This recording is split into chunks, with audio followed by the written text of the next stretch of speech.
Hey there. Oh gosh, the light's so bad. But anyways, hi, it's Monique and Alan. We are here to talk to you about recycling water from your laundry. I think that's pretty cool. Um, so I think it's pretty messy. Like we have major. I don't know if you guys can see us. I feel like we have to clean the screen. Yeah, there's one light behind us. So anyways, what are we calling? We thought this was so cool. So obviously we've all been adversely we've been affected by the water restrictions here in Southern California. I know that we personally have been here in Claremont. We were able to water for one day a week for like 8 minutes. Yeah. Was that 8 minutes? Yeah, 8 minutes. So it was a bit crazy trying to figure out how to do this. And I think even before that, I had always been talking to Alan about like, well, we have all this water that we're wasting, through our laundry, through bath water, through shower water. Why can't we recycle that and use it? And we actually used to do that. And I ended up killing a mango tree. Remember that mango tree I kept on trying to grow? Okay. So now after reading this article, I found out why. It wasn't very smart because there's a lot of soap and boron and different types of detergents in there. So if you do this successfully, you're going to have to be very careful about your fruit trees and things that you eat. So anything that you're eating, like a garden, things like that, you're going to have to stay with fresh water, or you will have to treat the water, or you will have to make sure that the soaps and detergents that you use are plant safe. Yeah. Okay. So obviously we've been mandated. I'm sure lots of you have brown grass on your lawn. Maybe not right now because there's water like crazy right now, which is great. But I think this is the time to plan for the summer, because that beautiful green lawn that you have right now probably is not going to be there in the summer because we're not going to have this awesome rain, and the reserves are not going to be used. We're not going to be allowed to use them for watering. The cities are not going to withdraw those mandates for conservation that they've implemented, because now everybody's scared. We want to be put back to where we were. So whether or not you agree with those mandates or not, that's irrelevant for this. I am concerned about just wasting water. I've lived in California, Southern California, my entire life. I've always had to be thoughtful about how I was conserving water, turning off the faucets and all those things. So we do all those things, but we can do so much more. So we've been imposed, outdoor usage has been imposed upon us, like, because we have water shortage emergency. And so we do need to find alternative ways to keep our plants from desiccating in the summer sun. So how about irrigating them with gray water instead of sprinkling them with clean water? And that makes so much sense. So the green water, if you want to just tell us what the green water is. Well, green water. The gray water. Oh, did I say green water? Yeah, green water. Green water's not good. You don't want green water. If it's green, gray. Don't drink it. The gray water comes from like your washing machines, your sinks, your bathtubs, anything that's not involved with human feces. So it's like that's kind of stuff you're looking at. You said feces. I did. It's like saying poop on camera. Yes. So it's just the normal stuff that you have your sinks, in your bathtubs, and your. Which is why my mango plant keeps on dying. We're going to try it again with clean water. Yes. So another thing to keep in mind, we have a lawn and we've just planted 2 awesome plum trees on it. So you would have to be very careful. So I'm thinking change the detergents that you use so that you can run them so it's a little bit easier. So it says right now we're dumping all that gray water into the sewer systems. So it's important, like we can't have these go into the gutters. So that's why it has to be a very specialized plumbing system that has to be calibrated for the lawn, for the garden area, whatever, the shrub areas. So it's important.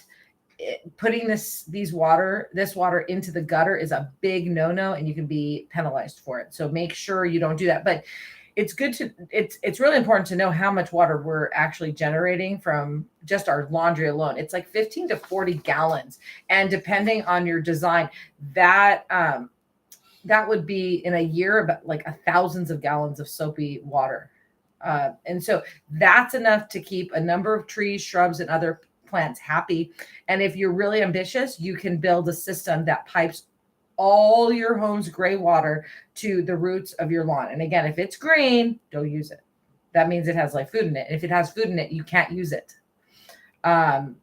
So you can use the gray water in the roots of your lawn, although a big yard may need more water than what a house can supply.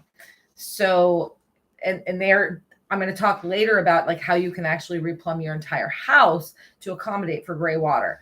But there are easy, simple projects as well, because these are really straightforward projects.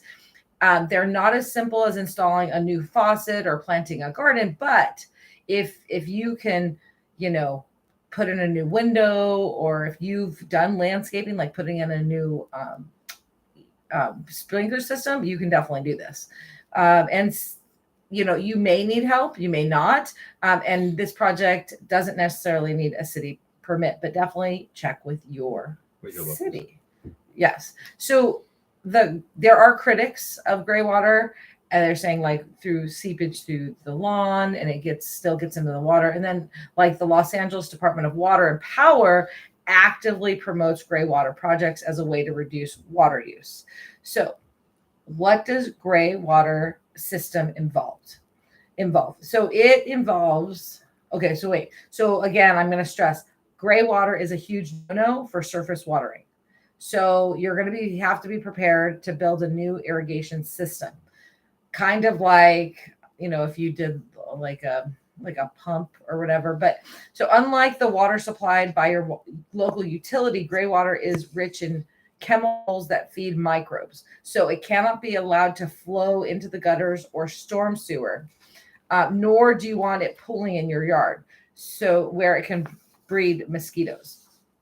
And mosquitoes are disgusting. So we don't want those. Okay, so instead you'll need to travel across your property through a set of pipes separate from ones you've been using for your sprinklers or your drip irrigation lines. And the new pipes will have to discharge at least 2 inches underground, typically into small basins or trenches filled with mulch. That keeps the water off the surface and filters it way to the roots, so it goes straight to the roots of your plants. And you'll need to shield each outlet of the pipes from debris to prevent clogging. So it says that you actually need to service these like routinely, because they'll get clogged. Yeah, we'll say to put a filter on it too. Like you put a filter on the start of your system, and then you'll keep cleaning it out to keep it going. Yeah, and the other thing, it says that you only can keep it. You can store it for like 24 hours, and then it has to be you can't store disposed of. rainwater like you can rainwater because of what's in it. Yes, exactly. And so this is totally different than rainwater. You can't like just put it in a cistern or whatever and use it whenever you like. You actually need to use it quite immediately, which means that like, you know, you don't want to overwater either. So there needs to be a way for some water to run off to, you know, to the proper channels in your plumbing. So a lot of, I put into the comments or in the description of this, the link, and there are links on how to get designs and everything for this.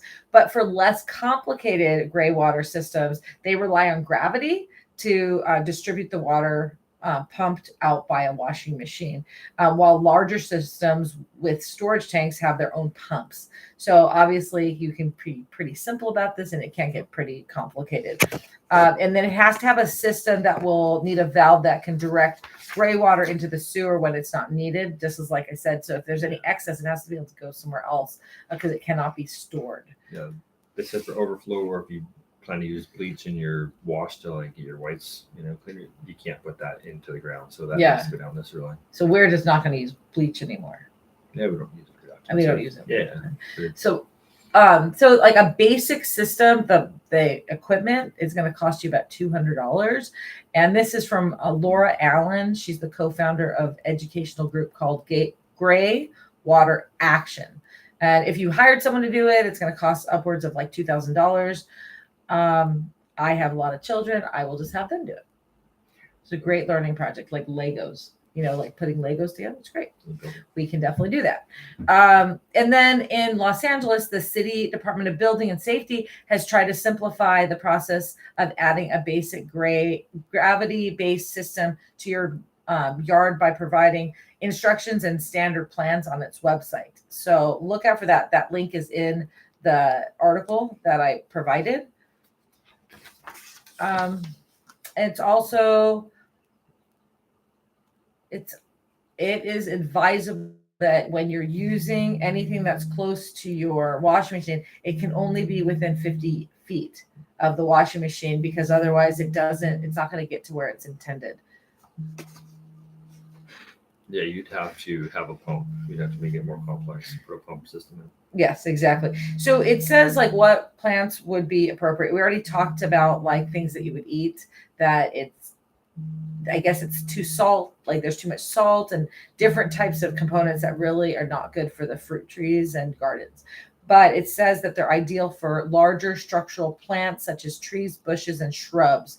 1 4-foot wide shrub could consume 12 gallons of water a week, which represents about 1 load of laundry. We use 12 gallons per every laundry load. Did you guys know that? I don't know if I knew that. But anyways, that's what it is. And so gray water is not for anything edible or on or under the ground. So no potatoes. Yeah, or any plant or wild you're going to eat. Yes, exactly. Like it says, because it has more salts and higher pH than rainwater. So it's not good for like fruit trees, which is why my mango. Yes. And so the other option is you can look for detergents that are safer for plants. Okay, so to irrigate a lawn, which is what I'm interested in, because I have we have the kids from the neighborhood who come and use our lawn to play soccer and just to hang out, and during the summer especially because they're home from school. And so I want to be able to have a system that is good for the entire lawn. There's no easy system for that. No. So you would actually have to do some significant work. So it would require a lot of gray water. So typically more than just washing machines drainage. So you'd have to use everything. So you would have to have like a whole system. So if you're in the process of replumbing your house, this would be the time to put it in. Yeah, because you're already doing it. You're already doing it. And we have to replumb our entire house because it's pretty bad. So this is something we would absolutely put into our home, if we were to replumb it. Yeah, because it'd be easy. Because when we replumb, we're on a raised foundation. We can just run the system right outside. So can we do we have to wait until we plumb it since we're on a raised foundation? No, it'd be a lot easier to just tap in to your existing pipes. You just have to, yeah. So what it says is a whole home system might be a good approach if you're building a new house or replacing plumbing, and if you're willing to tear out your lawn and replant it. But there's one more complication. To avoid clogging, the filter would have to be cleaned regularly. So the most reliable way to do that, Alan says, is with a filter that automatically cleans with water from a local utility. But that involves extra engineering to avoid your gray water seeping into the potable water system. That's really important. Yeah, you don't want to mix it too. No, but you can save. So positives, right? So you can save on a family of 4 more about $220 per year with the basic laundry to landscape system, and more than $580 per year with the whole house setup. Honestly, I'm not too concerned about the finances. That's not a whole bunch of money right now. You probably could save more because our water rates have just gone up. Yeah. This was written back in May of 2022. Yeah. So since that time, we've had an increase in water usage rates. Our water rates. So we're probably going to save a little bit more than that. But honestly, at some point, we just need to be looking to conserve water, just because that's what we should do in terms of keeping the earth a great place. And water is, because we live in a desert here, water is not a huge commodity here. It's not like living in Virginia or Florida where it's raining all year round. So we do have to be careful about our water use. So if you're going to recycle gray water, you'll need to use plant-friendly soaps and detergent to keep toxic chemicals out of the laundry, and design it thoughtfully, and be diligent about maintenance on your system that you use. So there's more things about what, if it makes sense for your living. What kind of system you can use, and that's all in the article that we've attached a link to. Yes. There were a couple more things I wanted. No, I think that's it. So if you're like us, you'll look at this article and look at those plans that the city of LA has provided us with, and see what you can do for your house. But I give it 2 thumbs up. Yeah, I think it's a good process. You just change a few things and you're saving water. Saving water. Yep. Yeah, I just like to recycle it. The whole idea, I just think it's like a game. You try to figure out cool, innovative ways to save water. But I also think these are really fun things for the family, to get the kids learning how to do pretty basic things. If learning how to fix plumbing or put plumbing together is an incredibly valuable trade. We need to be a little bit of Renaissance people. Yeah, not relying so much on calling the plumber. Yeah, because they're expensive. Something like this would be $2,000, or more. Depending on what you go with, what system you go with, where your stuff's located, all that stuff. Okay, so more on that. If we actually go to do this, we're going to post some pictures on like what our raised foundation looks like, how we're putting the pipes together. We're going to go ahead and show you guys, because I think this is awesome. I'm going to quickly put a pipe out to a garden that is right next to my washing machine, like almost right away. Can I do that? Yeah, I don't know. We'll see. I'll have to look at where we're going with that. Okay. Anyways, more later. Thanks for watching. Bye-bye. Bye.